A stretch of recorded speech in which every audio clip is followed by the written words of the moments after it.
다음은 바이낸스 CEO와 두바이 미래재단에 대한 이야기를 해보겠습니다. 지금 화면에 있는 분은 리차드라고 하는 새로운 바이낸스 CEO고요. 잠깐 말하는 거 들어보겠습니다. 상당히 활력이 넘치네요.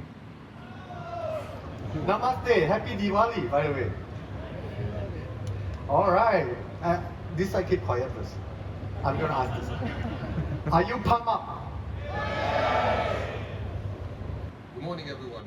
자, 다음은 두바이의 미래재단의 이사장입니다. So much for this amazing gathering, which I'll start talking about. 바이낸스 거래소에 대해서 상당히 고마움을 표하고 있습니다. I first of all want to thank him genuinely for this amazing convenience, and we're going to talk about it in a bit. Thank you, Hei, for your presence as well, my dear friend Bedr. Thank you so much for your constant support. This is a 이분이 한 10분 정도 발표를 하는데 두바이의 그동안의 모습과 앞으로의 미래 전략에 대한 내용들을 쭉 발표를 했었습니다. 내용이 상당히 인상 깊어서 제가 전체를 다 녹화를 했는데요. 이거는 육성 그대로 한번 들어보시면 좋을 것 같아서 기록을 남겨놓습니다. Binance was the first company present back on that day, and that's the relationship that we had with Binance. And obviously, with this convening in this amazing Coca-Cola arena, this is also going from strength to strength. I won't be long. I know I have 8 minutes, but I want a raise of hands first of all. How many of you, if you don't mind, are here in Dubai for the first time? Okay. How many of you have been here for 5 years? 10? Okay. 15? Okay. 20? 25? 30?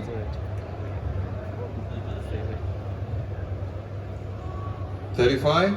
No? So 30? Do you want to present the Dubai story, my friend? So the reason I wanted to ask is I wanted to know first of all how many of you know this gentleman behind me on the screen. This is Sheikh Rashid bin Saeed, the founding father of Dubai, one of the founding leaders of the United Arab Emirates. And the reason we're presenting this is because many people, specifically the ones that come for the first time to Dubai and the UAE, tend to not take into perspective actually the young age of this nation. I used to study in Boston back in the mid-90s, and I just maybe had the conversation earlier that the unfortunate thing is at that time I had to refer to conflicting situations within the region to talk about this region. Fast forward now, what you talk about, when I speak to someone I say I'm from Dubai, it's one of those two answers, either wow, I've been there, or wow, I've heard so much, I want to go there. And that's how much has changed in such a small period of time. Why? It's because of the mindset of our leaders here. There were so many bets that have been taken throughout this short period of time. And why do I call them bets? Because at that time they were super risky. Who would have imagined that building a port in the middle of an area that was more or less a desert will act as a connection point for the east and the west? Could have failed, could have went south, most probably. But leaders took that risk with an ultimate vision. Who would have imagined the largest fleet in the world, international carrier, will come from a country that is around 10 million people, a small country, yet massively ambitious. What I'm trying to convey here is that we're with leaders that are risk takers. They understand the meaning of failure, but they don't look at it as failure. They look at it as and I'm sure there are many venture capitalists here, when you look at your portfolio, probably 10% of the portfolio is what succeeds, 90% of it fails. But this is not failure, this is a learning moment. This is where the entrepreneurs become more resilient and stronger and move to bigger things. And we are literally working with venture capitalists and entrepreneurs as leaders in this country. They move and jump into the bets that are winners, and they double down on them. The reason I'm showing you this box is because this is where the journey of the Dubai Future Foundation started. This was called the Museum of the Future. This is a temporary setup 9 years ago. and it was done specifically to invite guests from the World Government Summit to understand where the future is heading. Leaders came in, walked through, His Highness Sheikh Mohammed walked through this temporary setup with leaders from all over the world, and the message was, hold on, this shouldn't be confined to the delegations of the event. This should be a journey to the world, and this should be institutionalized, and we should create an entity that runs Foresight, and we should showcase it to the world. He planted that seed as an idea, and we had to figure out how this thing works. And then this white box transformed into one of the most beautiful buildings in the world, in the Museum of the Future, which thankfully hosts more than 3,500 people daily, sold out on a daily basis. But I think we can hook you guys up if you need any tickets. It is going from strength to strength, and because there are leaders that are actually supporting this. And the reason I'm mentioning this is because I want to tell you what kind of environment we're working on. Again, foresight is within our DNA. How do we do all this? We need to ensure that we have a robust way of thinking about the future. So we've doubled down on the way we look at the future. We hosted the largest gathering of futurists around the world because we cannot claim to be understanding where Web3 is going and where blockchain is going and where Binance is heading unless we really convene with the whole world and try to understand where the foresight is heading. So we own the largest gathering of futurists in the world, in the Museum of the Future, to have such conversations and to take action with agility to make things happen literally on the ground. We also have networks from all over the world, whether it's the World Economic Forum and beyond, because we want to have a conversation with like-minded people to really come up with a conclusion. Because if there's one message that we need to really take from the digital economy, it's no longer dependent on one country. It's a collaborative effort, and that's the only way we can really make the efforts of Binance work. It's cross-border. It has to be a connection between its interoperability.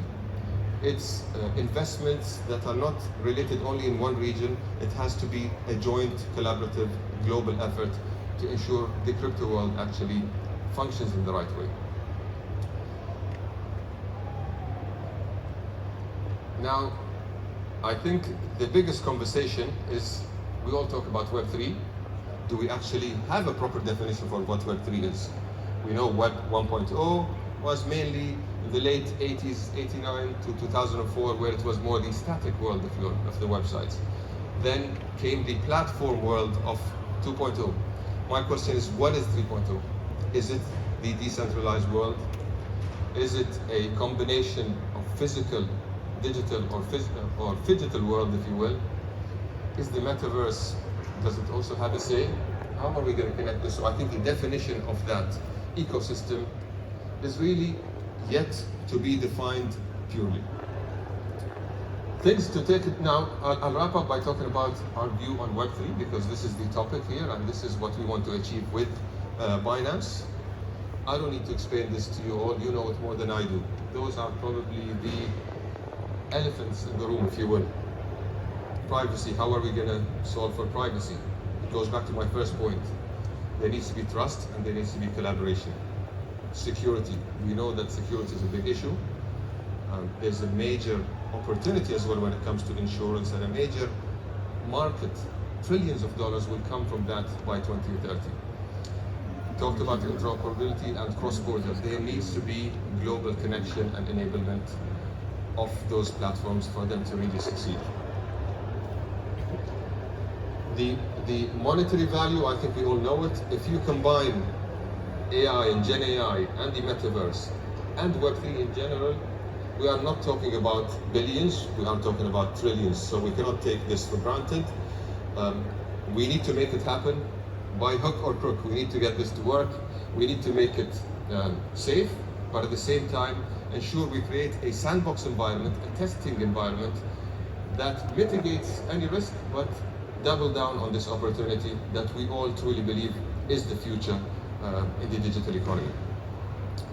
We do this at the Dubai Future Foundation through many platforms, and I'm not going to dwell on them because I know we have follow-on conversations. We have the Dubai Future Labs, which is specifically done to test physical environments and research and development, and work closely with government entities to ensure that new ideas really have hope and can be generated in partnership with the private sector.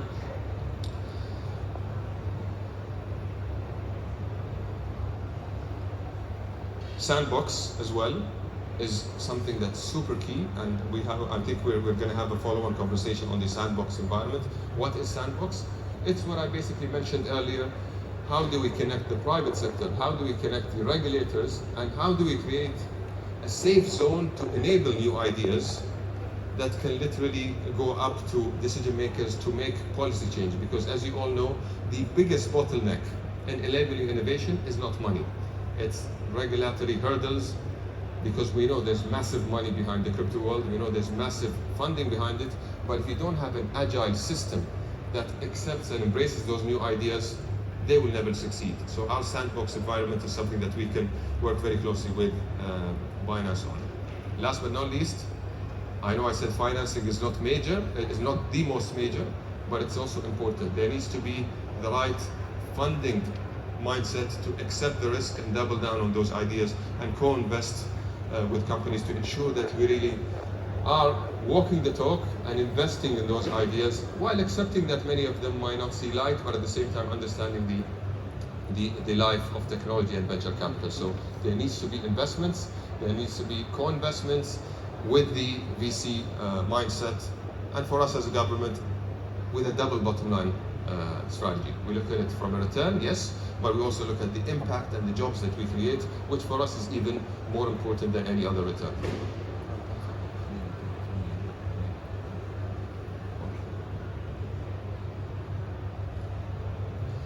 I will wrap up with this picture. So this picture is a meeting, and there's two messages behind this picture. One is this meeting happened in 1968. This is a meeting between the founding, you would probably know it, my friend, you were here 30 years, so you'd relate to the story. This is a meeting that has happened that led to the formation of the UAE.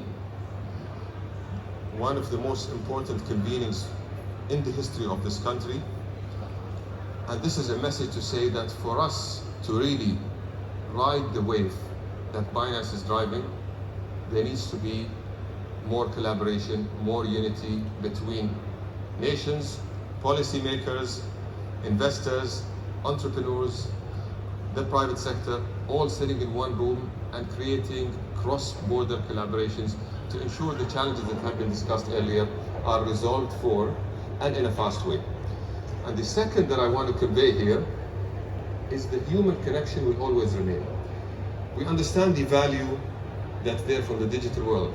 I was personally in the Metaverse Task Force in the World Economic Forum about a week ago, and we talked about the value of the digital world and what it's going to get. But nothing will replace this human connection that we have here. So I urge you all to connect as humans, because this connection and this conversation is what's going to take Binance to the next level. And I thank you for today and look forward to see as much people here in this convening as possible. Thank you.